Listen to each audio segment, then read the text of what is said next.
Porém, não os achando, trouxeram Jason e alguns irmãos à presença dos magistrados da cidade, clamando: estes que têm alvoroçado o mundo chegaram também aqui.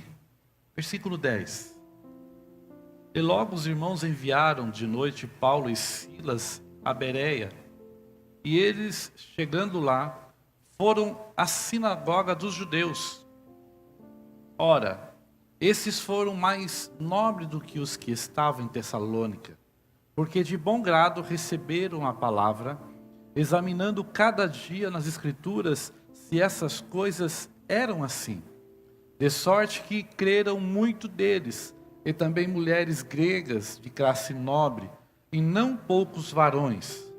Mas logo que os judeus de Tessalônica souberam que a palavra de Deus também era anunciada por Paulo em Bereia, foram lá e excitaram as multidões. No mesmo instante, os irmãos mandaram a Paulo que fosse até o mar, mas Silas e Timóteo ficaram ali. Versículo 18. E alguns dos filósofos epicureus, estoicos, contendiam com ele. Uns diziam: que quer dizer este paroleiro? E outros: parece que é pregador de deuses estranhos, porque lhes anunciava a Jesus e a ressurreição. E, tomando-o, o levaram ao Areópago, dizendo: poderemos nós saber que nova doutrina é essa que falais? Pois coisas estranhas nos trazei aos ouvidos. Queremos, pois, saber o que vem a ser isso. Pois todos os atenienses e estrangeiros residentes de nenhuma outra coisa se ocupavam senão de dizer e ouvir alguma novidade. E estando Paulo no meio do Areópago, disse: varões atenienses, em tudo vos vejo como um tanto supersticiosos, porque passando eu e vendo vossos santuários, achei também um altar que estava escrito: ao Deus desconhecido. Esse, pois, que vos honrais não o conhecendo, é o que eu vos anuncio: o Deus que fez o mundo e tudo que nele há, sendo o Senhor dos céus e da terra. Não habita em templos feitos por mãos de homens, nem tampouco é servido por mãos de homens, como que necessitando de alguma coisa, pois ele mesmo é quem dá a todos a vida, a respiração e todas as coisas. Versículo 34. Todavia, chegando alguns varões a ele, creram, entre os quais estava Dionísio, o areopagista, e uma mulher por nome Damares, e com eles outros. Pai, estamos diante da sua palavra. Eu quero pedir a Deus que o teu Santo Espírito tenha liberdade de agir. Senhor, fala conosco. Dirige-nos, ó Deus, nessa noite maravilhosa aqui na tua presença, Senhor. E possamos receber mais de ti. Querido Espírito Santo, prepara o nosso coração e fala conosco. Inspira-me e nos dá a direção que o Senhor tem para nós essa noite. Em o nome de Jesus. Amém. Se assente dando glória a Deus. Aleluias. Deus colocou uma palavra no meu coração hoje à tarde. Eu estava meditando e lendo ela. Uma palavra que há muito tempo eu não voltei nela. E hoje o Espírito de Deus veio trazendo à luz alguns detalhes desse texto. Detalhes de algum autor que tenha interesse em prescrutar algumas coisas com a gente. O autor desse livro é Lucas, o evangelista do Evangelho de Lucas. Lucas era médico e Lucas se propôs a escrever no livro de Atos dos Apóstolos não somente os atos que dizem respeito aos apóstolos de Cristo, Mas a verdade, esse livro poderia ter o nome de Atos da Igreja na Terra. Ele começou a descrever algumas coisas muito importantes. E aqui ele trouxe o entendimento do que Paulo estava trazendo para a igreja. Paulo estava preocupado com algo muito sério naquela época. E é importante entender que naquela época eles não tinham a Bíblia como nós temos. Naquela época eles tinham o Velho Testamento. O Novo Testamento estava sendo desenvolvido. Não estava pronto como nós temos hoje. Paulo estava recebendo revelações de Deus e tendo conhecimento de tudo quanto Cristo é. Se nós lermos o texto em que está aqui, Paulo estava com os judeus na Bereia. E ele começou a discorrer a respeito de Jesus o Cristo. Ele começou a descrever a respeito da palavra de Deus para aqueles que estavam na Bereia que ainda não eram crentes. E interessante que a Bíblia fala que eles foram avaliar o que Paulo falava. Eles foram consultar o Velho Testamento. Eles foram consultar aquilo que eles tinham como escrita. E foram pesquisar a respeito de que será verdade que o Messias poderia ser de verdade Jesus? Será que o que Paulo está pregando é verdadeiro? Paulo está realmente ensinando a verdade e eles atentamente foram olhar ponto a ponto. E Paulo ensinava de uma forma tremenda alguns pontos. Ponto esse que nós encontramos nas cartas dele direcionado a algumas igrejas. Por exemplo, quando lemos a carta aos Romanos, no capítulo 12, versículo 2, Paulo está dizendo, nós temos que mudar a nossa forma de pensar, entendimento. Dizendo que para que possamos viver o novo de Deus, para que possamos receber aquilo que Deus tem para a nossa vida, nós temos que mudar a forma que pensamos a respeito de quem é Deus e como Deus age através da nossa vida.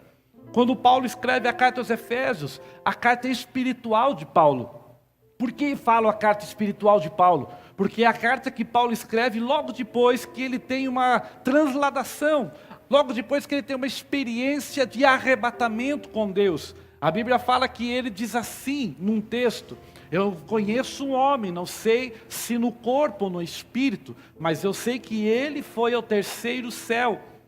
E as coisas que ele viu não se é fácil de falar. Paulo está dizendo que ele teve uma experiência com coisas espirituais e quando ele volta dessa experiência, a primeira carta que ele escreve é a carta aos Efésios. A carta aos Efésios é repleta de coisas espirituais. Como por exemplo, ele diz que no reino espiritual tudo já está preparado para nós. Quem pode falar isso é alguém que esteve lá e viu o que tem preparado. E ele diz assim, bendito Deus e Pai do nosso Senhor e Salvador Jesus Cristo, que nos tem preparado todas as sortes de bênçãos nas regiões celestiais em Cristo Jesus. Ainda no capítulo 1, ele faz uma oração a partir do versículo 15. E ele diz, olha, eu conheço o amor que está em vocês, mas eu não cesso de dar graças e orar a Deus para que Deus ilumine o vosso entendimento, abrindo os olhos do vosso conhecimento, para que saibais qual é a herança dos santos, para que saibais qual é o poder que opera em vós, para que saibais quem é Jesus de verdade na sua vida. Paulo, quando está escrevendo a carta aos Tessalonicenses, que ele acabou de passar por essa terra e não foi bem aceita, ele coloca um tema muito importante, dizendo que o ser humano que não está pronto para mudar de pensamento, que acha que aquilo que ele pensou a vida toda tem que ser certo. E quando confrontado com a palavra, ele prefere deixar a palavra e permanecer com seus pensamentos, ele nunca vai prosperar na vida. Porque a prosperidade na vida do ser humano está em ele colocar os seus pensamentos de acordo com aquilo que a palavra de Deus diz. Paulo, quando está escrevendo a Timóteo, ele orienta Timóteo dizendo assim, discipline o seu pensamento. Discipline a sua forma de pensar. Por que Paulo está dizendo disciplinar? Ele está dizendo que não é fácil mudar a forma de pensar. Porque muitas das vezes a gente vem para um culto maravilhoso, como foi o culto de domingo.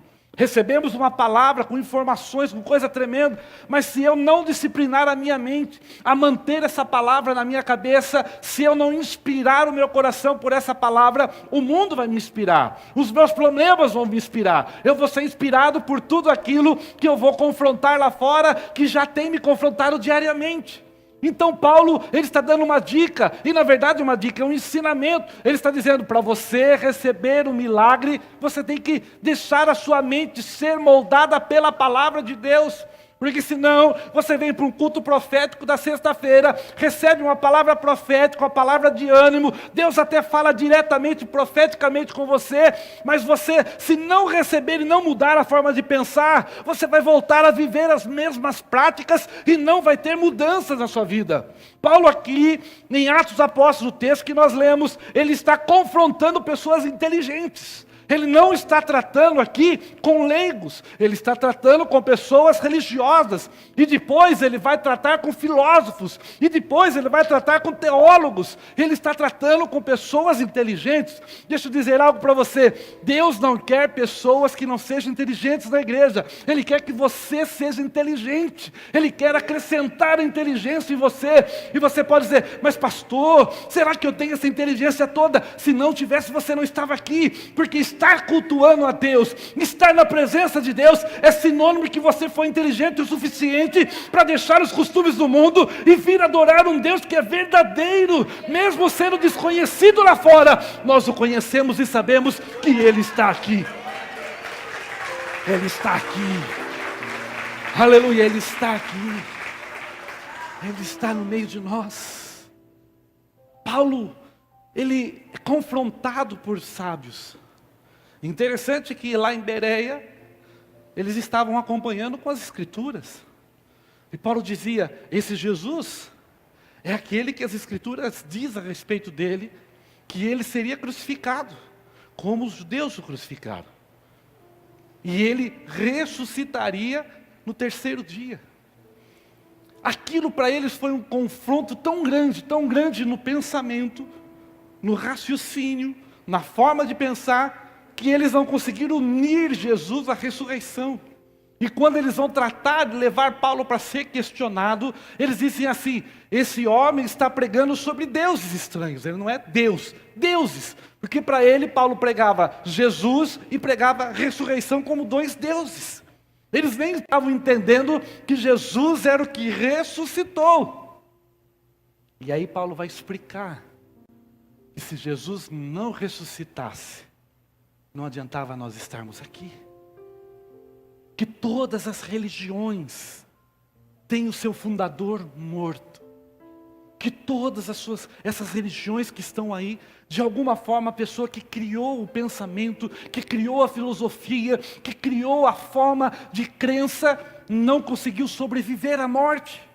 Mas Paulo está dizendo de um Deus que ele se entregou à morte, mas ao terceiro dia ele ressuscitou e vivo está. Paulo está dizendo para esses de Atenas, de Bereia e de Tessalônica, dizendo o seguinte, ei, o que eu estou pregando para vocês é a respeito de um Deus que muda a vida de quem o conhece. O que eu estou ensinando para vocês é a respeito de um Deus que não se conforma com uma pessoa vivendo do mesmo jeito, não. Ele sempre vai tentar empurrar, impulsionar, dar uma palavra de ânimo para que a pessoa se levante, porque o que Deus tem para quem conhece a Jesus é uma novidade de vida. Ele tem uma novidade de vida para você. O que Ele mais quer para nós, mas quer, é que a gente tenha novidade de vida. O que Ele mais quer para nós é que nós vivamos o melhor dEle ainda nessa terra. Interessante que quando ele é levado no Areópago, era o ápice. O ápice.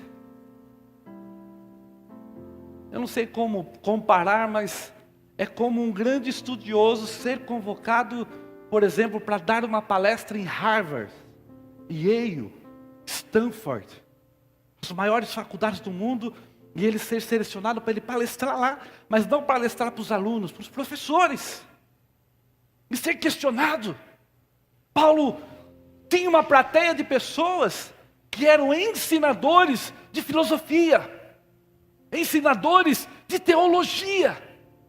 E Paulo começa a dar uma palavra de ensino e começa a falar a respeito das coisas do céu como se fossem simples. Das coisas do céu como se fosse coisa comum. E aí o que me chama a atenção é que deveria para nós ser comum. Porque Paulo se difere de nós somente em época. Somente em época. Porque ele mesmo disse, eu sou o primeiro de muitos que virão. Nós somos os mesmos chamados, nós temos o mesmo chamado, nós temos a mesma unção, o mesmo poder opera em nós. E sabe o que nós vivemos nos dias de hoje? Coisas do céu nos assustam. Muitos de nós, quando vemos milagres, às vezes uma palavra profética, e aí o pastor vai e diz assim, vai mudar a tua vida, e quando muda você fala assim, nossa, mudou mesmo. Se impressiona com coisas que eram para ser comuns. Os milagres da nossa vida devem ser comuns. Nós vemos as pessoas sendo transformadas, devem ser comuns. E nós, entendendo isso, devemos propagar isso para as pessoas lá de fora, para que eles também conheçam Deus que tem poder naturalmente de fazer milagre. Deus não precisa, para Ele milagre não é milagre, para Ele é a natureza dEle, porque a natureza dEle é fazer milagre. Para nós milagre é uma coisa espetacular, para Deus é o dia a dia. Para nós acreditarmos que nós podemos ter uma palavra profética, é mudança, é um sacrifício. Para Deus é um haja. E quando Deus fala haja, acontece. Semana passada nós falamos operando Deus. Já profetize para alguém, profetize para alguém que está do seu lado, operando Deus. Quem impedirá? Está entendendo? Está entendendo? O último versículo que nós lemos. Todavia, chegando alguns varões, eles creram. Entre os quais estava Dionísio, o Areopagita. Sabe também quem creu? O cuidador do Areópago. O mentor do Areópago. Em algumas faculdades se diz a respeito de um nome que fala a respeito de uma pessoa que é mentor da faculdade. Ele era o mais sábio. E sendo o mais sábio, reconheceu que Deus é Deus na vida dele. Deixa eu lhe dizer uma coisa. Deus, Ele é na sua vida. Deus, Ele é na nossa vida. Pastor, o que quer dizer esse texto conosco? Eu quero dizer que essa palavra que Paulo pregou para eles, ela está disponível para você. Essa palavra que Paulo pregou para todo esse povo, está disponível para a nossa vida. E qual seria essa palavra que assusta? Uma palavra que assusta tanto, que uma pessoa que fazia magia, mas na verdade a magia que ele fazia, era a magia dos mágicos, ilusionistas, que fazem desaparecer alguma coisa dentro de uma cartola que tem um fundo falso, que fazem aparecer alguma coisa numa cartola que tem um fundo falso, que faz a ilusão parecer realidade. Esse mágico, quando viu o que Paulo fazia, ele falou assim, quanto eu posso pagar para ter isso? Porque o que eu faço é enganar pessoas, o que você faz é de verdade. Deixa eu dizer uma coisa para você. O que Deus quer fazer através de você é de verdade. O que Deus quer operar na sua vida é de verdade. E a palavra que Deus me impulsionou a direcionar para a sua vida hoje. Existem uns pontos que eu quero falar. Primeiro, nós temos que disciplinar a nossa mente a acreditar que a palavra de Deus sempre é verdadeira. Sabe qual é o nosso problema? Que nós acreditamos que a palavra é verdadeira até que a enfermidade bata na nossa porta. Até que o desemprego bata na nossa porta. Até que o problema no casamento bata na nossa porta. E aí muitas das vezes vem o desespero. Paulo, ensinando em todas as suas cartas, ele diz assim: você pode até ter medo da situação, mas nunca se desesperar, porque a palavra de Deus, ela é verdadeira na sua vida.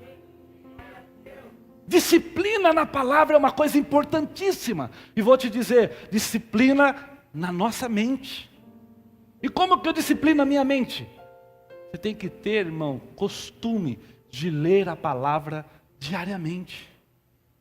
Você deve ler a palavra direcionada para o propósito de Deus para a sua vida.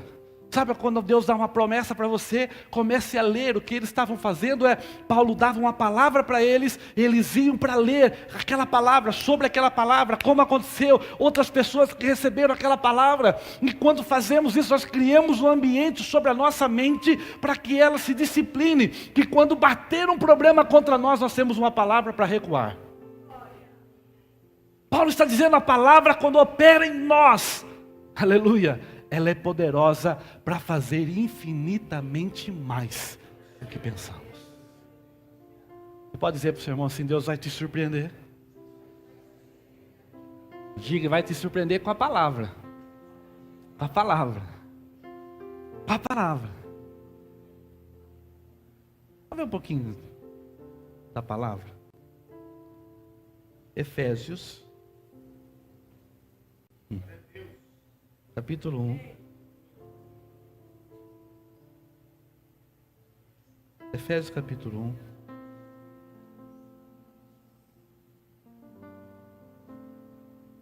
Versículo 16. Não cesso de dar graças a Deus por vós, lembrando-me de vós nas minhas orações, para que o Deus de nosso Senhor Jesus Cristo, o Pai da glória, 17, vos dê em seu conhecimento o espírito de revelação e de sabedoria, 18, tendo iluminado os olhos do vosso entendimento, para que saibais qual seja a esperança da sua vocação e quais as riquezas da glória da sua herança nos santos, 19, e qual a sobreexcelente grandeza do seu poder sobre nós, os que cremos, segundo a operação da força do seu poder. 20 para concluir. Que manifestou em Cristo, ressuscitando-o dos mortos e pondo a sua direita nos céus. Você consegue naturalmente, sem que eu pregue, entender isso? Paulo está dizendo assim: eu oro a Deus, minha oração é para que Deus coloque no seu conhecimento o espírito de sabedoria e de revelação. Diga para o seu irmão assim: sabedoria. Diga, revelação. Sabedoria o que é? É decisões da forma correta. Sabedoria é você, quando vai comprar alguma coisa, saber se aquilo é de verdade, vale a pena comprar. Sabedoria é no dia a dia com respeito à escola dos filhos. Sabedoria é como tratar no lar o esposo e a esposa, o amor que deve refletir, e quando reflete para os filhos. Sabedoria é entender que quando o esposo ou a esposa tem um momento de desacordo, que não seja na frente dos filhos, porque senão isso vai discipliná-los a fazerem a mesma coisa nas suas casas. Sabedoria é quando não irritamos os filhos e também os filhos honram o pai e a mãe. Sabedoria diz respeito ao dia a dia comum, aleluia, da palavra de Deus. Mas me chama a atenção que Paulo diz, mas que vocês também tenham o espírito de revelação. Quando ele fala do espírito de revelação, não é a revelação profética que um pastor tem no culto, não. Ele está falando a respeito de você ter revelação a respeito das coisas do dia a dia, onde é espiritual e aonde é natural, como você deve agir, que você tenha revelação para a palavra que deve ser utilizada, e como a palavra deve ser utilizada naquele momento, porque a palavra está em você, e ele diz assim, que o maior desejo dele é que nós abramos os olhos do nosso entendimento. Dá para você entender isso que ele está dizendo? Que tem muita gente com entendimento cego. Muita gente com entendimento cego. E o que é uma pessoa com entendimento cego? É a pessoa que anda atrás de fofoca, a pessoa que anda atrás de maledicência. E sabe, ele até entende que aquilo vai atrair coisas ruins para ele, mas ele está tão cego no entendimento que ele segue esse grupo de pessoas. E vou lhe dizer, esse grupo de pessoas se ajunta com pessoas do mesmo grupo. Mas Paulo está dizendo, eu quero que vocês tenham um entendimento aberto, os olhos, para vocês entenderem o espírito de revelação agindo na vida de vocês, para que vocês tenham palavras proféticas todos os momentos de dificuldade e saibam usar o que Deus colocou nas suas mãos. Faça assim com a sua mão. Diga assim, Deus colocou coisas grandes nas minhas mãos. Como se estivesse segurando uma bola assim. Faça assim.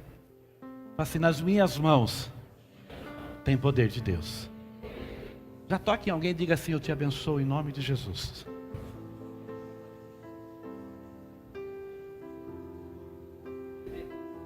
Não entendi.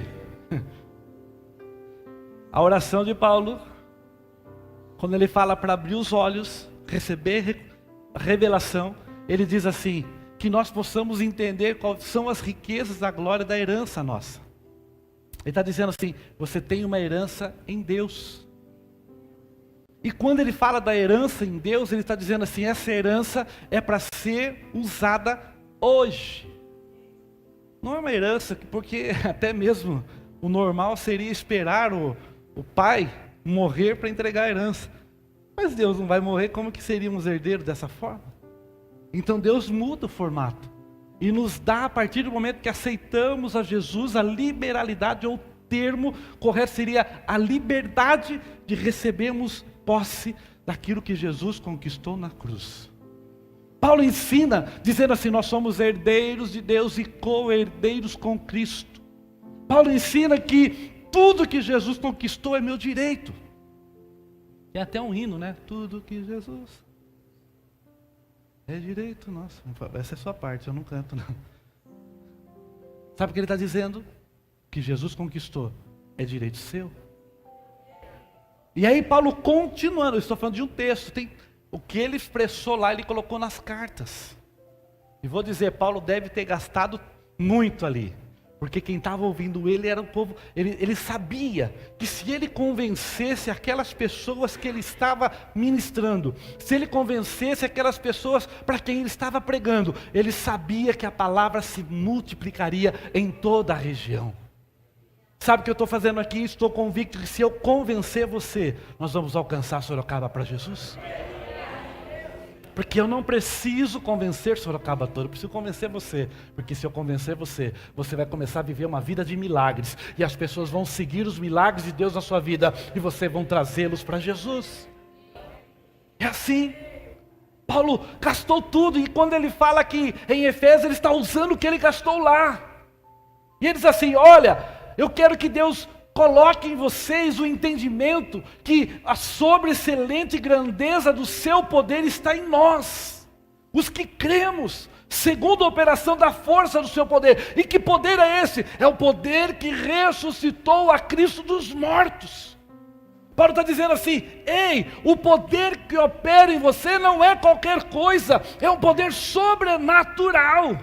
Paulo está ensinando e colocando de uma forma clara o que Jesus falou, porque a Bíblia fala que Jesus recebeu todo o poder. Diga comigo, todo o poder. Diga, não sobrou nada para o diabo.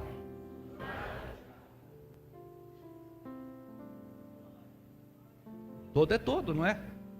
Senão diria assim, Jesus recebeu 80% do poder. Metade do poder. O dízimo do poder. No texto diz, ele recebeu todo o poder. Depois, alguns profetas falaram a respeito disso. Mas o próprio Jesus chegou para os discípulos e falou assim, viu, fica tranquilo aí vocês, que conquistei na cruz do Calvário, e foi me dado todo o poder nos céus e na terra. Para isso era normal Jesus falar. Eu imagino Jesus falando, tipo pastor, falando assim, viu cara, tudo comigo.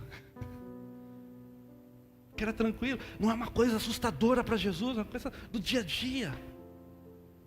Só que Jesus olha para os seus discípulos e dá uma palavra que vai abranger além deles, vai atingir a igreja de todas as épocas. Ele diz assim: mas todo esse poder que eu recebi, eu não vou ficar com ele. Eis que eu vos dou o poder. E ele diz assim que esse poder nos faz pisar em serpentes e escorpiões e em todas sortes do mal. No texto aqui de Efésios termina dizendo que todos os males estão debaixo dos seus pés, dos pés de Jesus, que é o cabeça da igreja, e a igreja é o seu corpo, que somos nós, o pé está ligado em nós, ou seja, todas as coisas estão debaixo dos nossos pés. Mas o que é o problema maior que enfrentamos? É a oração. Enfrentamos os problemas que Paulo está dizendo. Eu oro para que Deus abra o entendimento, porque se nós não entendemos aqui quem somos, se nós não entendemos o poder de Deus que opera em nós, se nós não entendemos essas coisas, nós vamos viver cristãos escravos. Escravos de religiosidade, escravos de comprar uma pedra de Israel, escravos de ir atrás de uma rosa ungida, tentando achar um meio de fazer um milagre que já está em nós. Já está. Não se ofenda que eu vou dizer, mas se você comprar uma rosa ungida, o milagre pode acontecer. Mas se você não comprar e crer, o milagre vai acontecer. Olha a forma que eu estou dizendo. Se você comprar uma rosa ungida, o milagre pode acontecer. Mas se você crer, o milagre vai acontecer. Se você for lá e tomar um banho com sabonete ungido, pode até acontecer o milagre. Mas se você crer, você vai tomar um banho natural na sua casa. E o milagre não vai depender do banho, vai depender só de você crer. E o milagre vai acontecer. Porque na verdade o único mecanismo que precisa ser acionado em você é a inteligência de você entender que a palavra já está cumprindo em você. Pastor, mas eu tenho alguma garantia disso? Diga assim: Paulo é bom. Diga: Paulo é gente boa. Diga: Paulo deixou tudo claro. Versículo 14. Vou ler o 13 para nós entender. Em quem também vós estáis depois que ouvistes a palavra da verdade, o evangelho da vossa salvação, e tendo nele também crido, fostes selados com o Espírito Santo da promessa, o qual é o penhor da nossa herança para a redenção da possessão de Deus, para louvor da glória, da sua glória. O que Paulo está dizendo no 14, eu só li o 13 para você entender o que eu vou dizer no 14. O qual é o penhor da nossa herança. Diga comigo: o Espírito Santo. Diga mais forte: o Espírito Santo é a garantia que o poder está em mim. O qual é o penhor da nossa herança. Qual é a nossa herança? Tudo que Jesus conquistou na cruz. Ele é a garantia que está em mim, o que Jesus conquistou. E aí, continuação. Qual é o penhor da nossa herança? Para a redenção da possessão de Deus.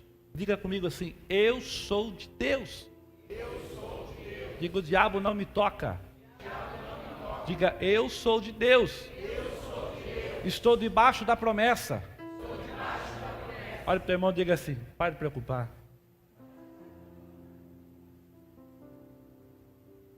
A promessa está em nós. A promessa está no nosso dia a dia. A promessa está em liberarmos a palavra de Deus na nossa família, na nossa vida. A promessa está em você semear, colher. Você vai colher tudo que você plantar, mas se você souber semear, semeie no teu casamento, nos teus filhos, nas suas finanças, palavras proféticas com o poder, com a autoridade do poder que está sobre a sua vida. Em vez de você brigar com seus filhos, levanta a sua mão e saiba que em você tem poder e repreenda o que possa tocar nele. Levanta a mão e diga: você é uma bênção. E toda vez que você dizer: esse inferno é um inferno, está profetizando, porque você também tem poder para lançar palavras ruins. Ei, treine a sua mente. O foco de Paulo é: eu vou atingir gente inteligente, porque se eu atingir gente inteligente, eles vão treinar a mente, eles vão preparar, e quando eles saírem para falar, eles vão ter autoridade do poder que está na vida deles. Sabe o que Pedro fala a respeito desse poder? Pedro fala assim, algumas pessoas assim: o que precisamos fazer? Diga assim: o que precisamos fazer? Pedro responde assim: é só crer na promessa. Porque a promessa diz respeito a vós outros, a vossos filhos e a todos quanto crerem.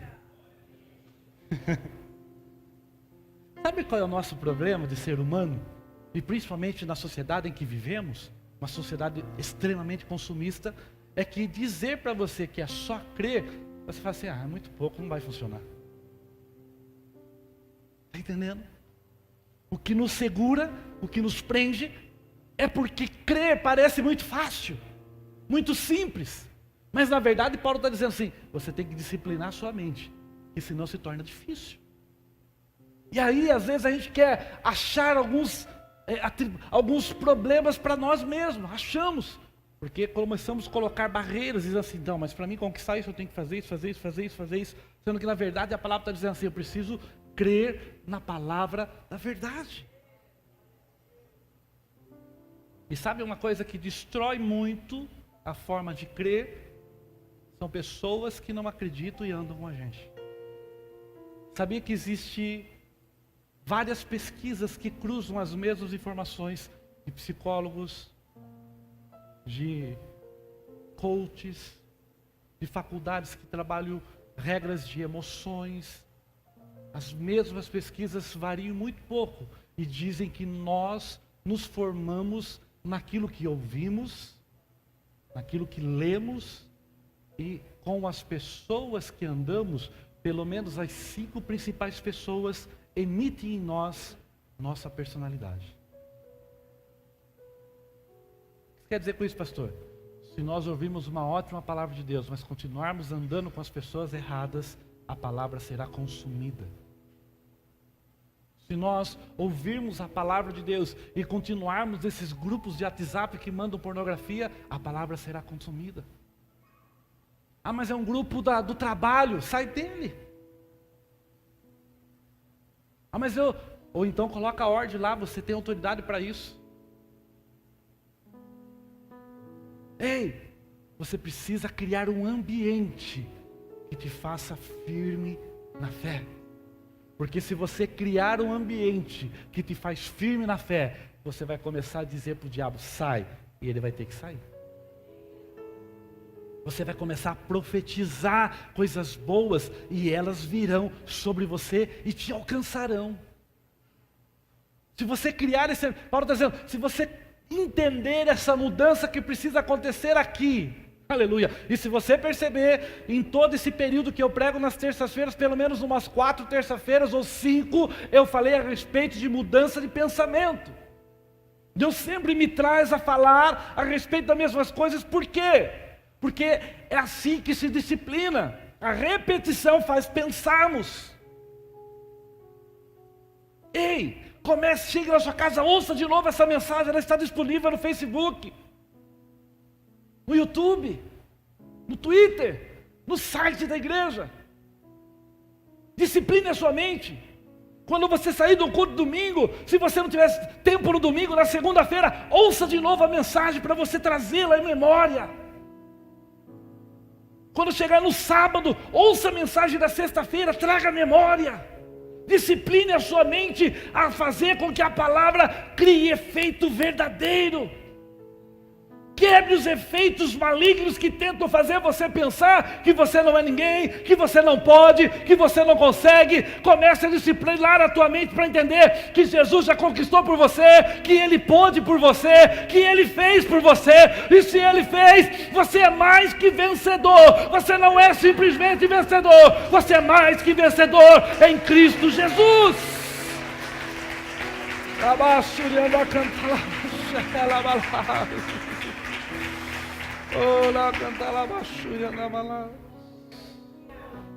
Aleluia. Desejo do meu coração, aleluia, que você tome tanto posse dessa palavra, que você saia ministrando as curas que as pessoas precisam, que você saia ministrando as libertações que as pessoas precisam, que você seja o canal de Deus, que Deus quer que você seja e você já é e não sabe.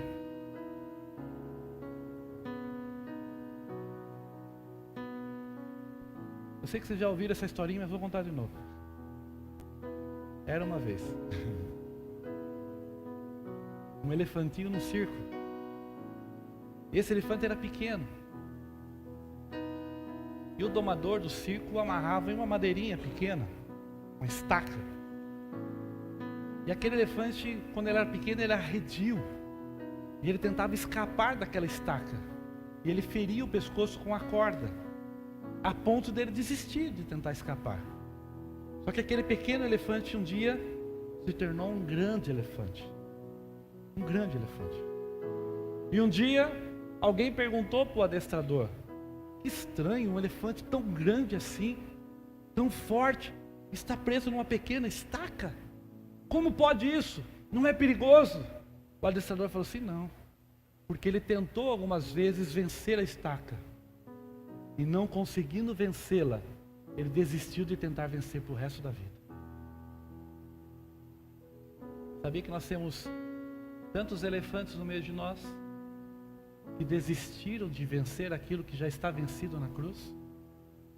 Porque uma vez você tentou, fez esforço, até te machucou, e agora você fala assim: eu não vou mais mexer com isso. Eu aprendi a tomar o medicamento, não vou mais ficar lutando com isso. Eu aprendi que é assim mesmo que a vida é, e eu vou levando a vida, eu já sou salvo em Cristo Jesus. E vou dizer para você, a salvação é o ápice daquilo que Ele conquistou na cruz, mas não é só isso que Ele conquistou. Ele conquistou tudo para você. Ele conquistou tudo. Diga assim, diga bem claro para você mesmo o que eu vou te dizer assim, diga assim: eu estou comendo o melhor dessa terra. Fale de novo: eu estou comendo o melhor dessa terra.